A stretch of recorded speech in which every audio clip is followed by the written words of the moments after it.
Imagine the silence of a desert night, the stars scattered across the sky, and the tension of two brothers whose destinies were already set before they were born. This is the story of Jacob, a man whose journey would shape the future of a nation. But to understand his story, we must begin with his family, with the rivalry that started even before his first breath. Isaac and Rebekah had been married for many years, but their hearts were heavy with the weight of unanswered prayers. Rebekah longed for a child, and Isaac, in his quiet faith, pleaded with God. The Bible tells us in Genesis 25 verse 21 that Isaac prayed to the Lord on behalf of his wife because she was childless, and God answered. Soon, Rebekah found herself carrying not one, but two children. Yet the joy of her pregnancy was mixed with confusion and discomfort. The twins seemed to wrestle inside her, their movements violent and constant. One sleepless night, Rebekah cried out in desperation, "Why is this happening to me, Lord?" And God answered her directly, speaking words that would echo through history. In Genesis chapter 25 verse 23, "Two nations are in your womb, and two peoples from within you will be separated. One people will be stronger than the other, and the older will serve the younger." When the time came, Rebekah gave birth to two sons, as different as night and day. The first boy was covered in red hair, and they named him Esau, meaning hairy. The second boy was born holding Esau's heel, as if he were trying to pull his brother back into the womb to claim the position of firstborn. They named him Jacob, meaning supplanter or heel grabber. Isaac, a quiet man of the fields, felt a connection with Esau, who grew into a strong hunter. Esau was a man of the wild, the kind who would return home with a deer slung over his shoulder and a story of his adventures.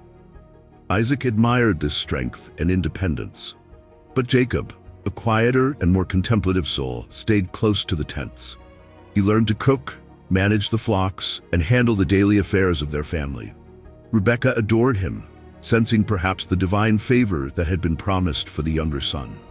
As the boys grew, the differences between them became more pronounced. Esau was impulsive, driven by the immediate gratification of his desires.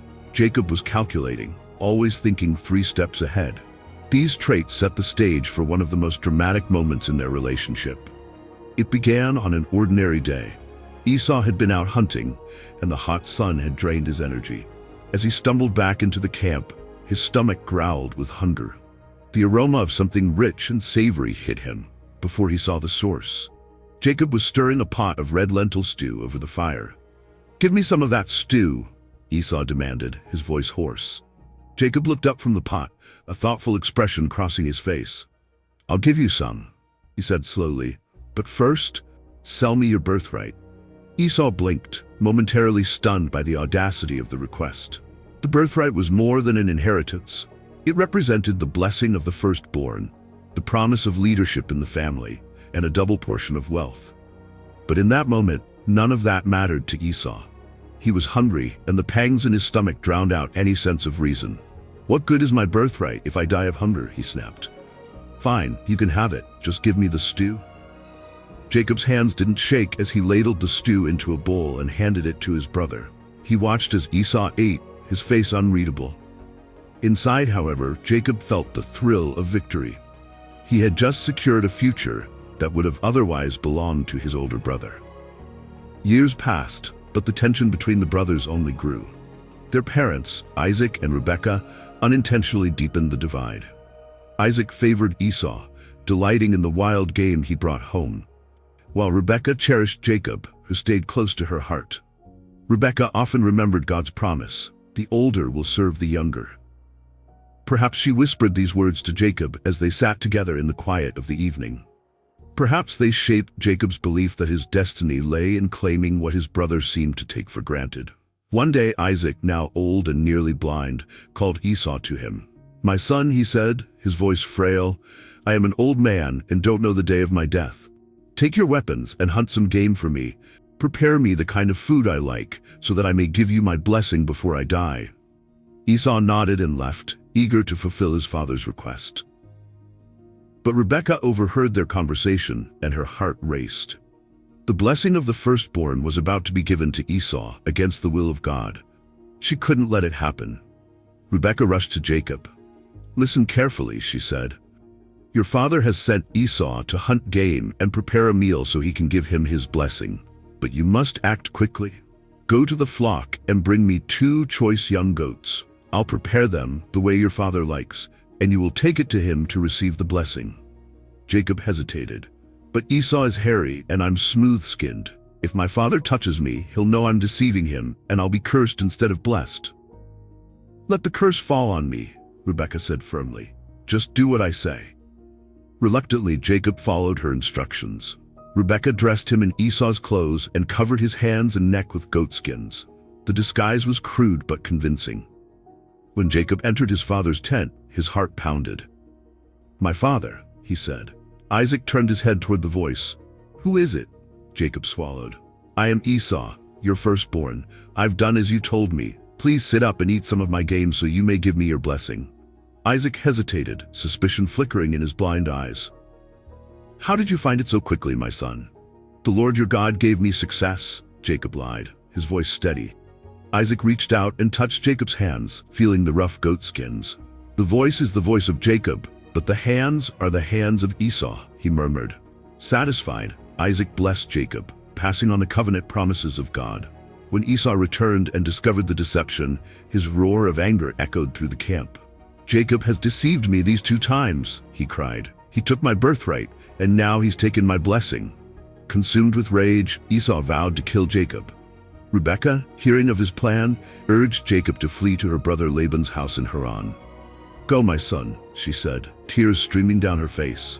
"Stay there until your brother's fury subsides." As Jacob left, the weight of his actions pressed heavily on his heart. He had the blessing, but at what cost? The story of Jacob and Esau's rivalry reminds us that God's plans often unfold in ways we don't expect. Jacob's ambition led him to deceive, yet God would use even his flaws to fulfill his promises. With nothing but the clothes on his back and the weight of his guilt, Jacob fled from his home. He left behind the familiar voices of his parents, the rivalry with his brother Esau, and the blessings he had worked so hard, yet dishonestly, to secure. His journey to Haran would be long and filled with uncertainty, but little did Jacob know, this path would lead to a divine encounter that would change his life forever. The wilderness stretched endlessly before Jacob, the sun beating down on the rocky terrain. His thoughts were a swirling storm. His mother's urgent words, Esau's furious cries, and his father's trembling blessing echoed in his mind.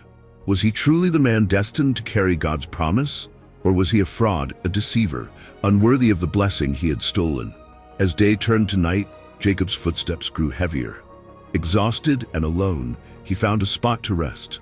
The ground was hard, the air cold, and his only pillow was a stone. He lay down, staring at the stars. The silence of the wilderness felt overwhelming, and for the first time, Jacob allowed himself to feel the full weight of his loneliness. He whispered into the darkness, "God of my father Isaac and of his father Abraham, are you with me? Have I lost your favor because of what I've done?" Sleep came slowly, but when it did, it was no ordinary sleep. Jacob's restless mind gave way to a vision, a dream unlike anything he had ever experienced. He saw a great ladder stretching from the earth to the heavens, its base rooted firmly in the ground, and its top disappearing into the brilliance of the sky. Angels ascended and descended the ladder, their movements graceful and purposeful, as though they were carrying messages between heaven and earth. And then, above the ladder, he saw him, God himself, majestic and radiant, standing in glory. Jacob's breath caught in his chest. He had heard of the God of his father and grandfather, but now he was in his presence. The voice of the Lord broke through the silence, clear and powerful, yet filled with a tenderness that Jacob hadn't expected. "I am the Lord, the God of your father Abraham and the God of Isaac," the voice declared. "I will give you and your descendants the land on which you are lying.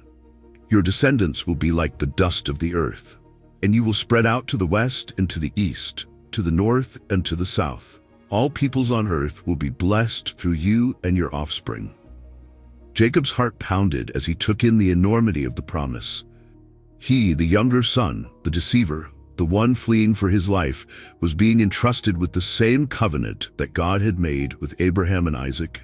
And then, as though to reassure Jacob in his uncertainty, God added, "I am with you and will watch over you wherever you go. and I will bring you back to this land. I will not leave you until I have done what I have promised you."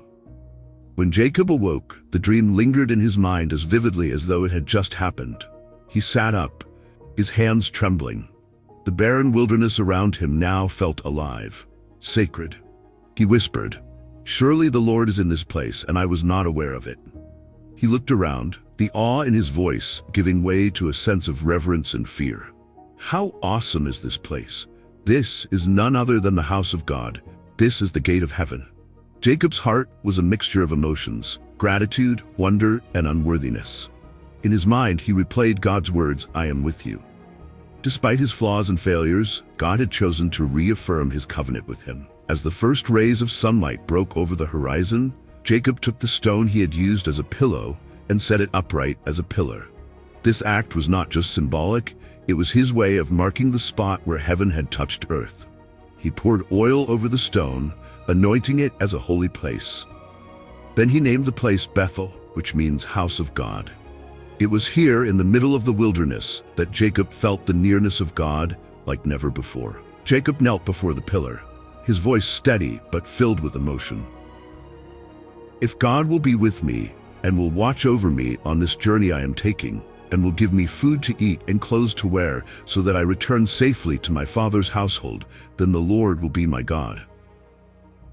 He paused, glancing at the pillar, his voice growing stronger. "And this stone that I have set up as a pillar will be God's house, and of all that you give me, I will give you 1/10." For the first time in his life, Jacob made a personal commitment to God. This wasn't just the God of his father Isaac or his grandfather Abraham. It was now his God too. Jacob's encounter at Bethel was a turning point. He had started his journey as a man running away from his mistakes, unsure of his place in God's plan. But at Bethel, God met him where he was, broken, uncertain, and afraid, and reminded him that his promises were not dependent on human perfection. Have you ever felt like Jacob? Lost in the wilderness of life, burdened by your past, and unsure of your future?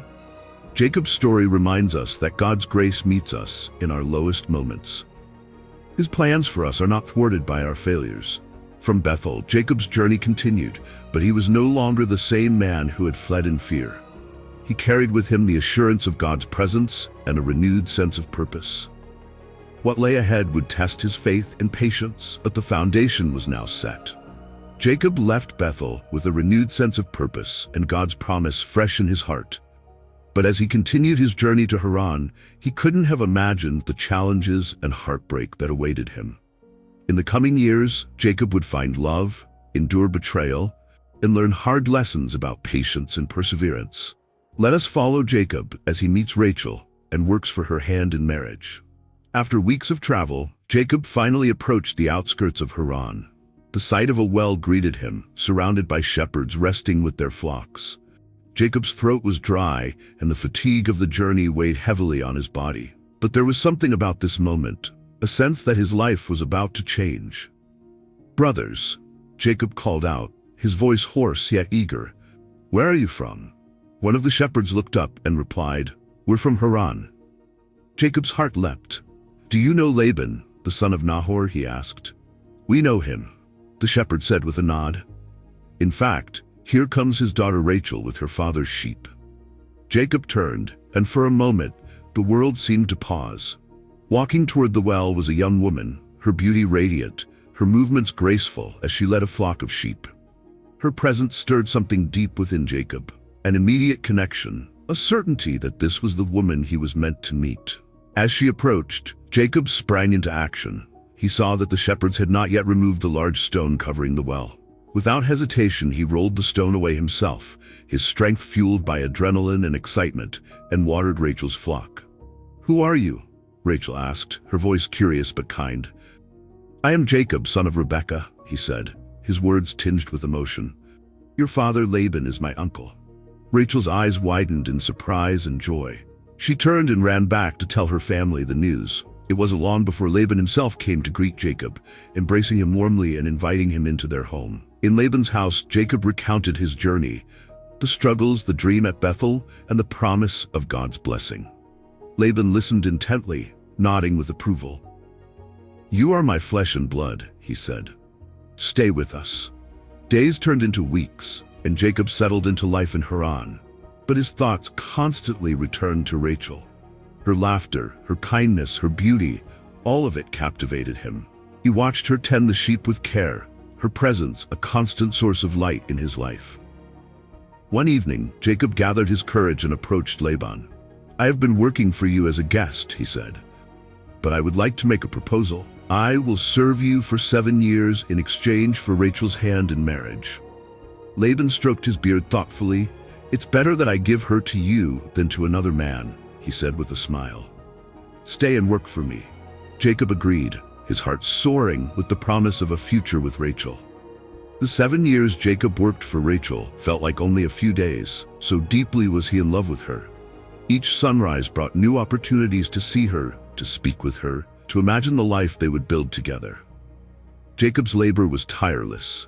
He tended the flocks, repaired fences, and ensured that Laban's wealth grew.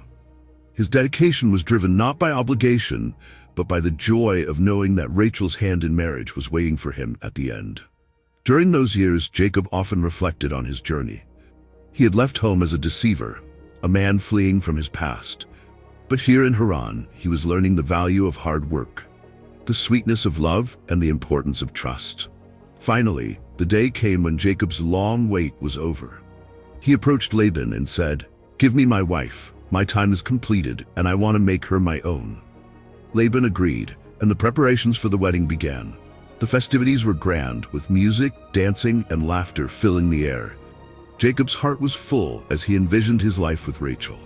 That evening, under the cover of darkness, Laban brought Jacob's bride to him. In the dim light of the tent, Jacob whispered words of love and gratitude, his heart overwhelmed by the culmination of 7 years of waiting. But when the morning light broke, Jacob awoke and turned to his bride and froze. It was not Rachel lying beside him, but her older sister, Leah. "Laban," Jacob roared, storming into his uncle's house. "What is this you have done to me? I served you for Rachel. Why have you deceived me?" Laban, calm and unapologetic, replied, "It is not our custom here to give the younger daughter in marriage before the older one. Finish this bridal week with Leah, and then I will give you Rachel as well, in exchange for another 7 years of work." Jacob's anger burned, but he realized he had no choice. He agreed to Laban's terms, his heart heavy with disappointment and betrayal. A week later, Jacob married Rachel, the woman he had loved from the start. But the joy of their union was clouded by the tension in the household. Leah, though unloved, was now Jacob's wife, and Rachel's presence as the favored bride created a rivalry between the sisters. Despite the complexities of his marriage, Jacob honored his commitment. He worked another 7 years for Laban, enduring the long days and difficult conditions. His love for Rachel gave him strength, and his faith in God's promise kept him moving forward. Jacob's years of labor for Rachel were marked by love, perseverance, and hard-earned lessons about trust and deception. Laban's trickery mirrored Jacob's own past, forcing him to confront the consequences of deceit, not as the deceiver, but as the one who was deceived. This part of Jacob's story reminds us that life often tests our patience and commitment. Have you ever found yourself working tirelessly for something you love, only to face unexpected obstacles? Jacob's journey teaches us that even in the midst of hardship, God's plan is still unfolding. As Galatians 6:9 says, "Let us not grow weary in doing good, for at the proper time we will reap a harvest if we do not give up." Jacob's time in Haran was far from over. While he had found love, his relationship with Laban would grow more complicated, and his family would expand in unexpected ways. If you've made it this far, you're clearly loving this incredible journey of Jacob, and we're so glad you're here. Now, let me pause for a moment to invite you to be part of the conversation. If this story has touched your heart, or made you think about your own struggles, triumphs, or even your wrestling moments with faith, we'd love to hear from you. Drop a comment below, sharing your own story.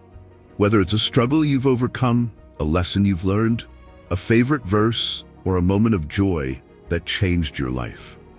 Jacob had worked tirelessly for 14 years to win the love of his life, Rachel, and fulfill his agreements with Laban. But as time went on, Jacob's life became more entangled in conflict and complexity. His relationship with Laban grew increasingly strained, and the dynamics within his growing family created tension and heartache. Yet through it all, God's hand remained on Jacob, guiding him toward the fulfillment of his promises. After serving Laban for 14 years, Jacob approached his uncle once more. "Let me go back to my homeland," he said. "Give me my wives and children so I can return to the land of my fathers." But Laban, ever the shrewd businessman, wasn't ready to let Jacob leave. "If I have found favor in your eyes, please stay," Laban pleaded. "I have learned by divination that the Lord has blessed me because of you. Name your wages, and I will pay them." Jacob thought carefully. Over the years, he had watched Laban's wealth multiply because of his hard work. God's blessing had clearly rested on Jacob's efforts. He replied, "Don't give me anything. Instead, let me keep any speckled or spotted sheep and goats from your flocks. That will be my wages." Laban eagerly agreed, thinking he had struck a favorable deal. But Jacob, guided by wisdom and God's provision, used selective breeding techniques to ensure his flocks thrived. Over time, Jacob's herds grew strong and numerous, while Laban's wealth began to dwindle. As Jacob's prosperity increased, Laban's sons began to grumble.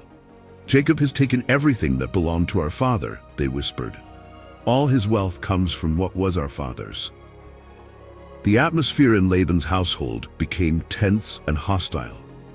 Jacob could feel the weight of their resentment, and even Laban's attitude toward him began to change.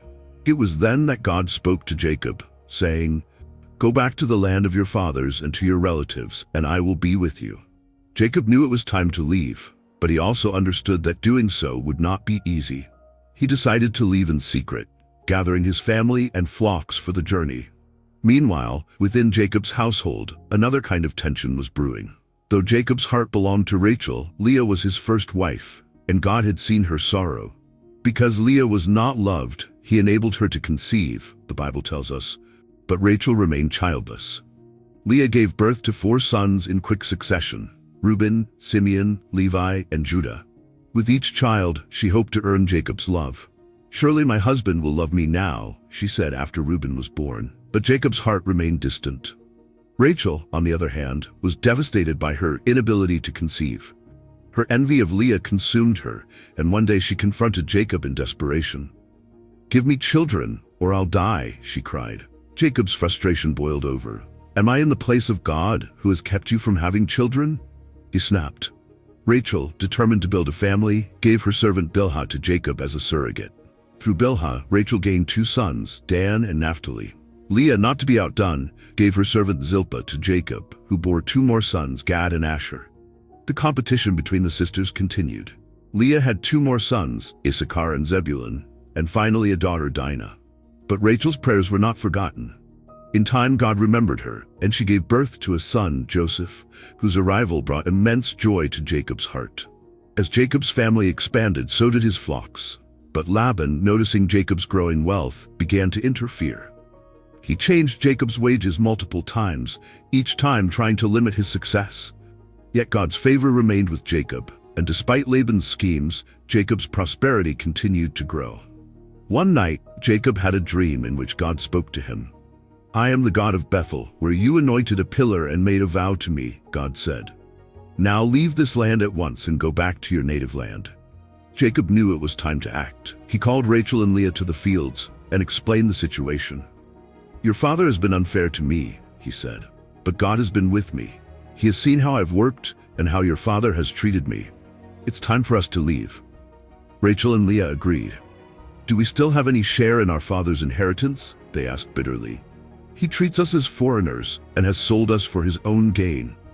Do whatever God has told you." Under the cover of night, Jacob gathered his wives, children, servants, and livestock and set out for Canaan. It was a quiet yet hurried departure, marked by a mixture of excitement and anxiety. Jacob was finally returning to the land of his fathers, but he was leaving behind years of hard work and complicated relationships. Unbeknownst to Jacob, Rachel had taken something from her father's house, his household idols.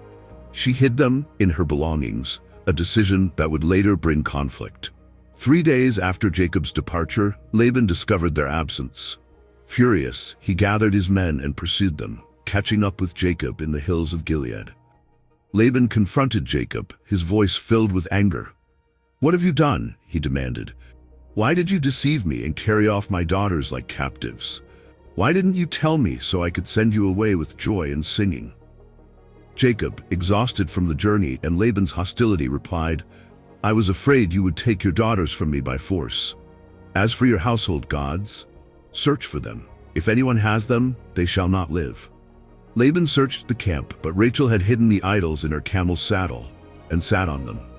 When Laban came near, she said, "I'm sorry, father, I cannot rise. I am unwell."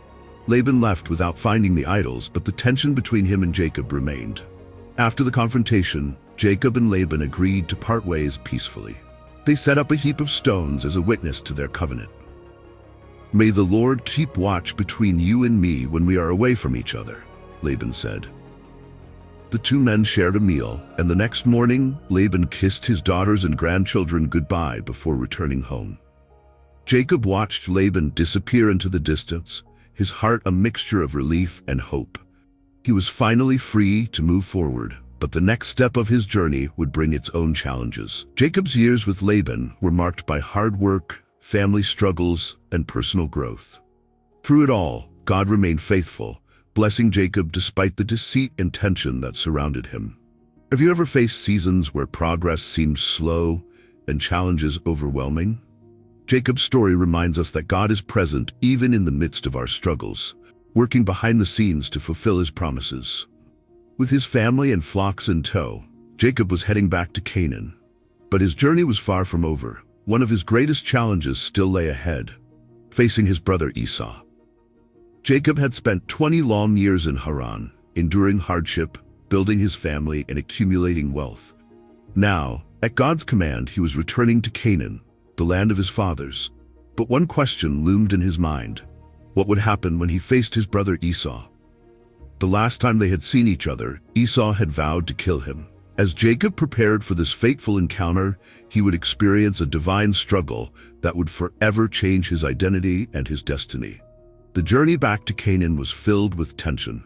As Jacob drew closer to Esau's territory, he sent messengers ahead with a peace offering. "Tell my lord Esau," he instructed them, "that your servant Jacob is returning. I have cattle, donkeys, sheep, goats, servants, and I am sending this message to find favor in your eyes." The messengers returned with news that sent a chill down Jacob's spine. "Esau is coming to meet you," they said, "and he has 400 men with him." Jacob's heart sank. Is he coming in peace, he wondered, or to fulfill his vow of vengeance? Fear gripped him, but he knew he couldn't turn back. Determined to protect his family, Jacob divided them into two groups, reasoning, if Esau attacks one group, the other might escape. That night, as the camp settled, Jacob knelt in prayer. "O God of my father Abraham and God of my father Isaac," he pleaded, "you who said to me, 'Go back to your country and your relatives, and I will make you prosper,' I am unworthy of all the kindness and faithfulness you have shown me.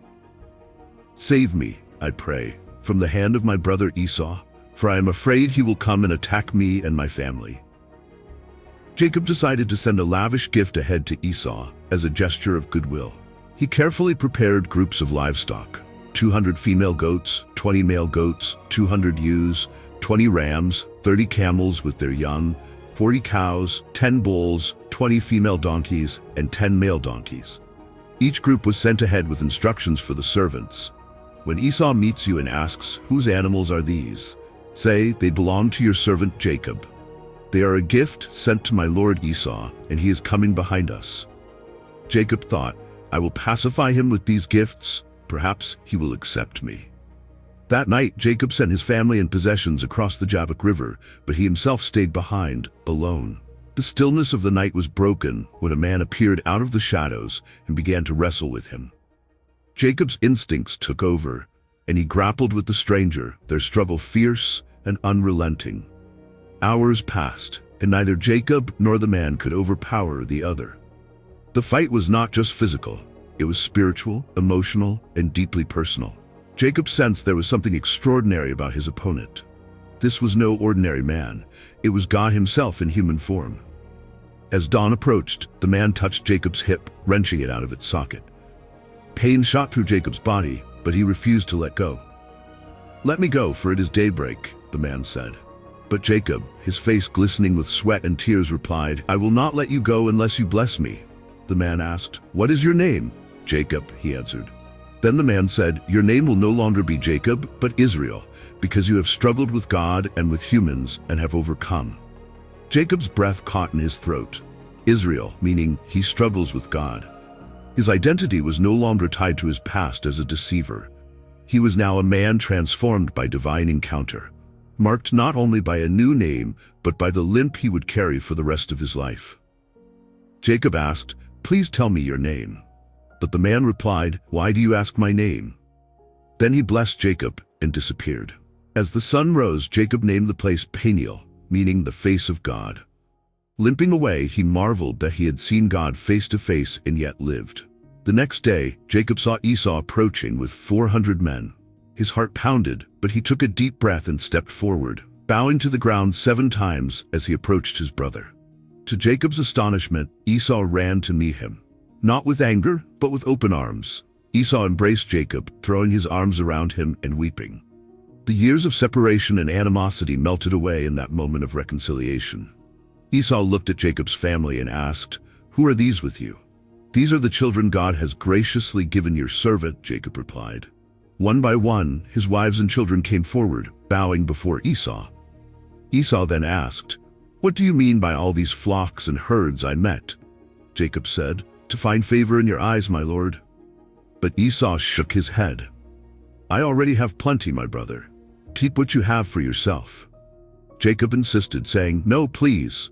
If I have found favor in your eyes, accept this gift from me. For to see your face is like seeing the face of God, now that you have received me favorably." Esau finally accepted the gifts, and the brothers parted ways peacefully. Jacob continued his journey, his heart lighter than it had been in years. Jacob's wrestling match with God and his reconciliation with Esau are 2 of the most profound moments in his life. Through the struggle, Jacob was transformed. His identity changed from one who deceives to one who strives with God. And through his humility and God's grace, a broken relationship was restored. This part of Jacob's story reminds us that true transformation comes when we confront our fears, wrestle with our faith, and surrender to God's will. Reconciliation, no matter how impossible it seems, is always within reach when God is at work. Jacob's journey was far from over. Though he had reconciled with Esau and was living under God's blessing, new challenges would arise, challenges that would test his faith and his family. Jacob had wrestled with God and reconciled with his brother Esau, marking significant turning points in his life.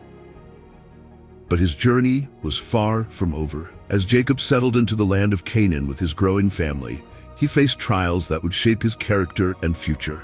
Through heartbreak, faith, and perseverance, Jacob's story unfolded into the foundation of a nation, the legacy of Israel. After reconciling with Esau, Jacob journeyed to Shechem, where he purchased a plot of land and settled with his family. The years passed, and his 12 sons began to grow into young men. Each of Jacob's sons carried the promise of the covenant, but within the family, jealousy and rivalry simmered, creating cracks in their unity. Jacob favored Joseph, the firstborn of his beloved wife Rachel. He lavished special attention on him, even gifting him a richly ornamented coat, a symbol of his favoritism. The coat shimmered with vibrant colors, its beauty a constant reminder to Joseph's brothers of their father's partiality. Joseph, young and full of dreams, often shared visions he believed were from God. "I had a dream," he once told his brothers, his eyes bright with excitement. "We were binding sheaves of grain in the field when suddenly my sheaf rose and stood upright, while your sheaves gathered around mine and bowed down to it." The brothers exchanged dark looks, their resentment deepening. "Do you intend to reign over us?" they sneered. "Will you actually rule us?" Joseph didn't stop there. "I had another dream," he said another day. "This time, the sun, moon, and 11 stars were bowing down to me." Even Jacob, who doted on Joseph, rebuked him for this. "What is this dream you had?" he asked. "Will your mother and I and your brothers actually come and bow down to the ground before you?" Though Jacob questioned the dream, he pondered it in his heart, sensing that God's hand was upon Joseph in a unique way. One fateful day, Jacob sent Joseph to check on his brothers, who were grazing the flocks near Shechem. Joseph, ever obedient, set out to find them. But as his brothers saw him approaching, their bitterness boiled over. "Here comes that dreamer," one of them said, his voice dripping with disdain. "Come now, let's kill him and throw him into one of these pits. We'll say that a ferocious animal devoured him. Then we'll see what comes of his dreams." Reuben, the eldest, intervened. "Let's not take his life," he said. "Don't shed any blood. Throw him into this pit in the wilderness, but don't lay a hand on him." Reuben secretly planned to rescue Joseph later and return him to Jacob. As Joseph reached them, his brothers seized him, tore off his ornate robe, and threw him into an empty cistern. Joseph's cries echoed from the pit, but their hearts were hardened. While they ate their meal nearby, a caravan of Ishmaelite traders approached. Judah spoke up. "What will we gain if we kill our brother? Let's sell him to the Ishmaelites instead." The brothers agreed, and for 20 pieces of silver, they sold Joseph into slavery. They dipped his coat in goat's blood and brought it back to Jacob. When Jacob saw the bloodied coat, his grief was unbearable. "It is my son's robe," he cried. "A ferocious animal has devoured him. Joseph has surely been torn to pieces." He tore his clothes, put on sackcloth, and mourned for days, refusing to be comforted. "I will go to my grave in mourning for my son," he said. While Jacob grieved, Joseph's life took a dramatic turn. Sold into slavery in Egypt, he faced trials and temptations, but remained faithful to God. Through a series of divine interventions, Joseph rose to a position of power, becoming second only to Pharaoh. God's plan was at work, preparing Joseph to save not only Egypt but also Jacob's family during a time of famine. Years later, famine struck Canaan, and Jacob sent his sons to Egypt to buy grain. Unbeknownst to them, the man overseeing the distribution was their long-lost brother, Joseph. After a series of tests, Joseph revealed his identity, weeping as he embraced his brothers. "Do not be distressed or angry with yourselves for selling me here," Joseph said, "because it was to save lives that God sent me ahead of you. It was not you who sent me here, but God." Joseph sent for Jacob, inviting him and his family to live in Egypt. When Jacob heard the news, his spirit revived. "My son Joseph is still alive. I will go and see him before I die." Jacob traveled to Egypt, where he and Joseph were reunited in a tearful embrace. "Now I am ready to die," Jacob said, "since I have seen for myself that you are still alive." In his final years, Jacob lived in Egypt, surrounded by his family. Before his death, he gathered his sons to bless them, speaking prophetic words over each one. To Judah, he said, "The scepter will not depart from Judah, nor the ruler's staff from between his feet, until he to whom it belongs shall come, and the obedience of the nations shall be his." Jacob's blessings pointed to the future of the tribes of Israel and the coming of the Messiah. Jacob passed away at the age of 147, leaving behind a legacy of faith and perseverance. His sons carried him back to Canaan and buried him in the cave of Machpelah, where Abraham and Isaac were laid to rest. Jacob's story is a testament to God's faithfulness. From his struggles with Esau to his wrestling match with God, from his heartbreak over Joseph to their reunion, Jacob's life was marked by transformation and redemption. His 12 sons became the patriarchs of the 12 tribes of Israel, fulfilling God's covenant promise. Jacob's journey reminds us that God works through imperfect people to accomplish his perfect plan. His story is one of redemption, reconciliation, and the fulfillment of promises. No matter how broken or flawed we may feel, God's grace is sufficient to transform our lives and use us for his glory. Jacob's story is not just a tale of one man's life. It is the foundation of a nation and a testament to the faithfulness of God. From Jacob's descendants came the people of Israel and ultimately the Messiah, Jesus Christ. As we reflect on Jacob's journey, let us remember that God's promises are unchanging, his timing is perfect, and his grace is greater than our failures. Like Jacob, we all face moments of doubt, heartbreak, and transformation. What can we learn from his story to guide us through our own? How can his wrestling with God inspire us to hold on, even in the darkest of nights? I invite you to reflect on Jacob's journey and consider how God might be calling you to step into his plan, no matter where you've been. If this story resonated with you, don't stop here. Like, share, and subscribe to our channel for more deep dives into the biblical teachings and Bible stories. Together, let's uncover the truth, wisdom, and hope that these timeless accounts bring to our lives.